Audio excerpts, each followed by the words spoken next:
Ini dalilnya semua kita sudah tahu tentunya, surah Al-Asr. Nah, ini semua insya Allah umat Islam hafal karena pendeknya surah ini ya. 3 ayat, surah nomor 103. A'udzu billahi minasyaitonir rajim. Wal 'asr, demi masa waktu yang kalian lalui di dunia. Innal insana lafi khusr. Semua manusia pasti melalui kerugian. Illa alladzina amanu wa amilus shalihat. Kecuali orang yang beriman dan beramal saleh. Itu tidak akan melalui kerugian. Allah akan berikan dia jalan keluar dari masalahnya. Dan kalaupun sampai ada sesuatu masalah atau program atau proyek dia tidak dapat, berarti baik buat dia. Pasti itu, tidak mungkin tidak. Allah selamatkan dia. Wa tawasaw bil haqqi wa tawasaw bis sabr. Maka saling mewasiatkanlah kebaikan ini dan kebenaran ini, dan saling mewasiatkanlah agar sabar selama hidup di dunia, karena kalian akan menuju ke akhirat. Saya kasih contoh teman-teman, ada satu doktor ngajar di Ummul Qura, Dr. Muhammad, semoga Allah jaga beliau.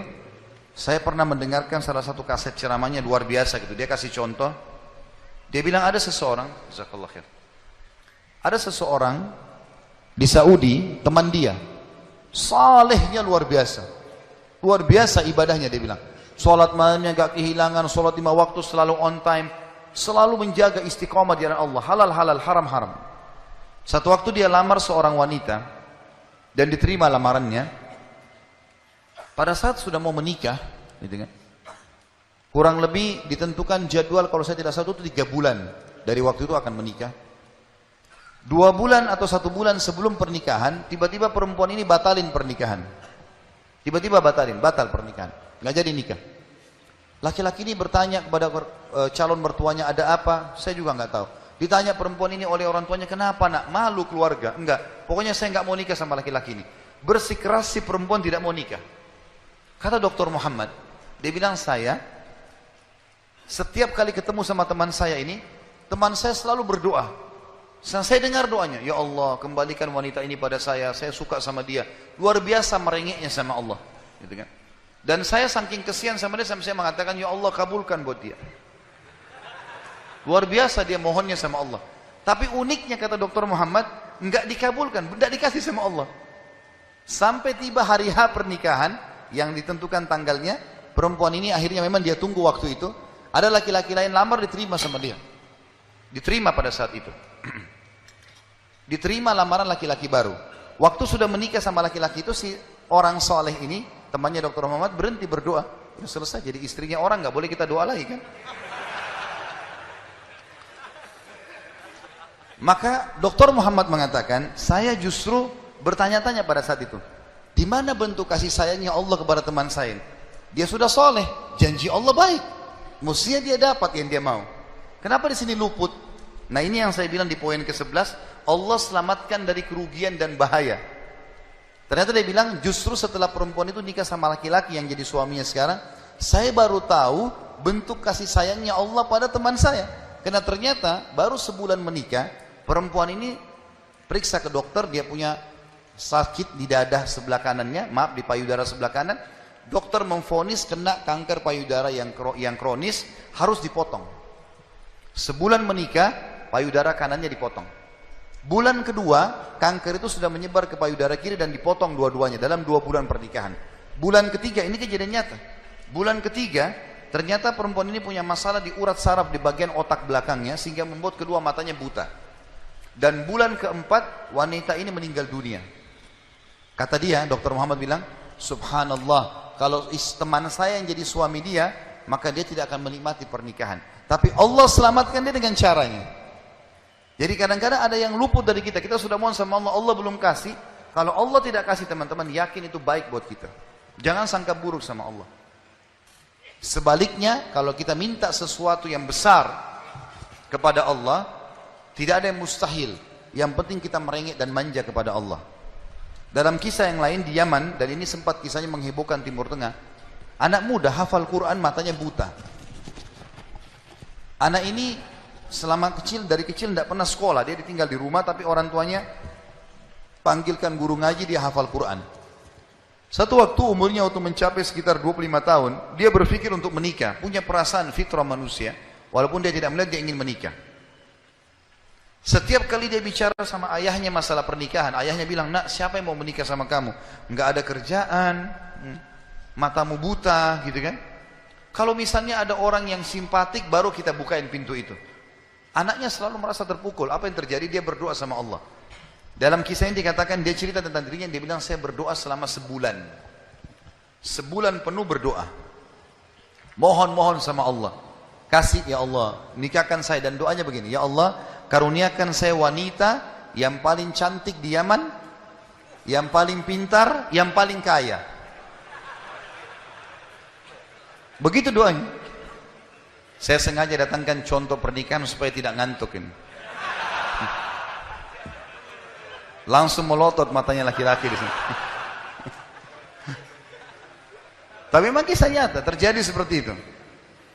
Maka teman-teman sekalian, di hari ke-30 dari doanya, sebulan dia berdoa, dia mimpi, ada orang datang dalam mimpinya mengatakan begini, hai anak muda, jodohmu namanya Fulana binti Fulana. Disebut nama perempuan itu. Ayahnya bernama Fulan bin Fulan. Itu tokoh masyarakat di kampung sebelah, di kota sebelah. Besok datanglah lamar. Begitu mimpinya dia. Dia bangun, kaget, dia sholat tahajud, kemudian dia sholat subuh. Habis sholat subuh dia ikut ke masjid. Buta matanya pergi sama ayahnya ke masjid.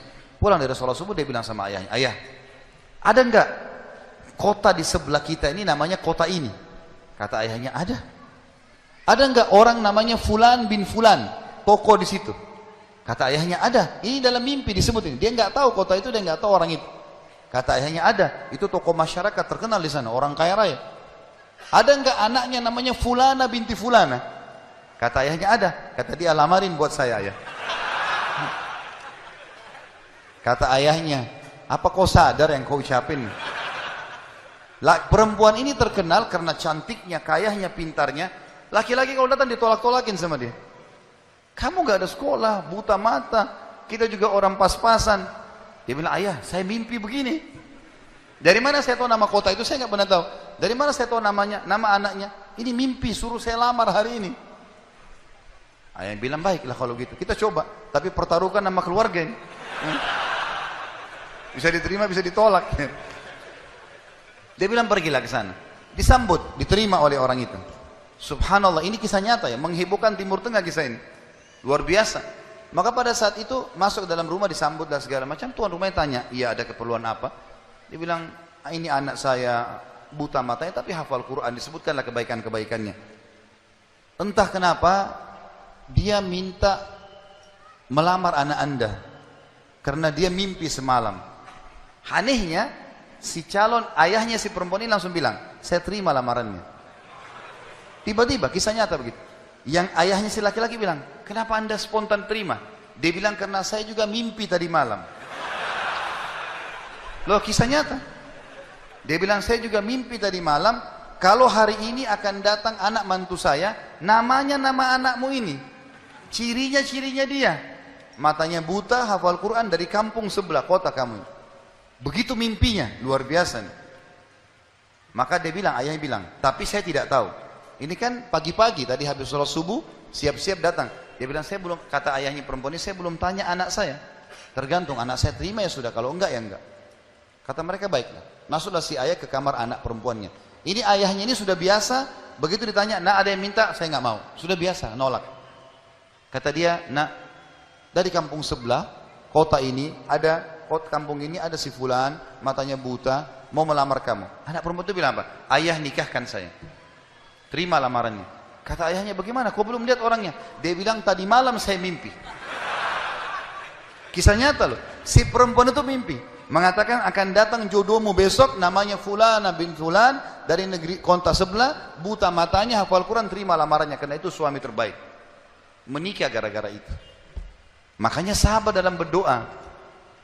Kita ini kadang-kadang atau antum ini sering berdoa, baru 2 kali sudah ngomel sama Allah. Sebulan orang berdoa. Beberapa hari, sabar. Jadi minta sama Allah tidak ada yang mustahil. Gitu kan?